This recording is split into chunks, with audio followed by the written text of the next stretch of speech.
bishobora kuba byarakubayeho, cyangwa se hari undi waba uzi byaba byarabayeho, inshuti yawe cyangwa umuvandimwe wawe.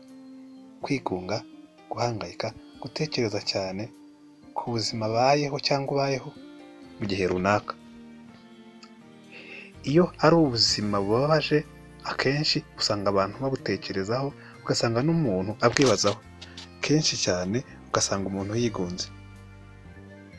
Agahinda, ibyo nari mvuze hejuru ni bimwe mu bigaragaza cyangwa se biranga indwara yitwa agahinda. Abantu benshi ntabwo bazi neza indwara yitwa agahinda, ndetse bayitekerezaho kundi gutandukanye, ariko ibyo ari byo byose ni indwara ikomeye cyane, ndetse abahanga benshi bayishyira mu ndwara nyinshi zishobora kuba zihitana imbaga nyamwinshi y'abantu.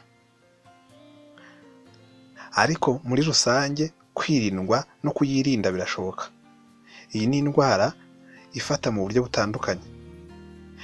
Ibiranga umuntu urwaye iyo ndwara akenshi akunda kuba yigunze, afite agahinda, yihebye, ndetse hari n'ikintu gishobora kuba cyaramwambuye ibyishimo bye. Ashobora kuba ari nk'umuntu ushobora kuba waratumye uwo muntu ababara gutyo. Bishobora kuba intambara n'ibindi byinshi bishobora kuba byarakwambuye abo wakundaga. Urugero, nk'abantu bagiye babura ababo mu 1994, ni abantu bagiye batakaza abantu babo muri jenoside yakorewe abatutsi mu Rwanda.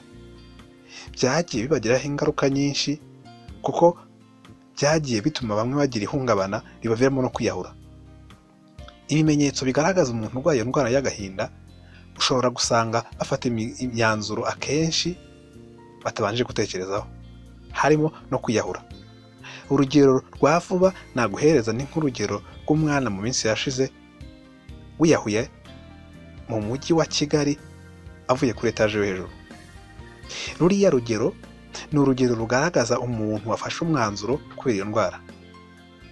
Birashoboka ko ushobora kubyumva ukagira ngo umuntu wabikoze ni umusazi. Yego, ushobora kubifata nk'uko, ariko siko. Iriya ni indwara umuntu abana nayo. Akenshi iyo agiye kwiyahura uzasanga bagenda bandika inzandiko zitandukanye z'ababahemukiye, cyangwa se abo bagiye bahura nabo bigatuma babangiriza ubuzima. Cyane cyane nabivuga neza ko agahinda ari indwara imaze abantu benshi cyane. Iyo turebye hano muri Afurika, harimo abantu benshi bagenda biyahura, ingero nyinshi zirahari, bagenda biyambura ubuzima kubera agahinda. Iyi ndwara yibanze cyane mu bihugu by'Uburayi na Amerika, kubera imibereho abantu baba babayemo akenshi nk'iyo bayigiyemo batarigize bayihitamo.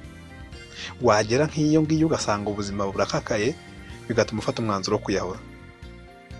Indwara y'agahinda ishobora kukumugaza igihe kirekire, bikazakubera ingorane kugira ngo ukuvemo. Ikintu cy'ingenzi ukora ni uko ushobora kuganira na mugenzi wawe ukamubwira ikikuri ku mutima, akagufasha kukuganiriza ndetse akakuyobora n'inzira y'abaganga.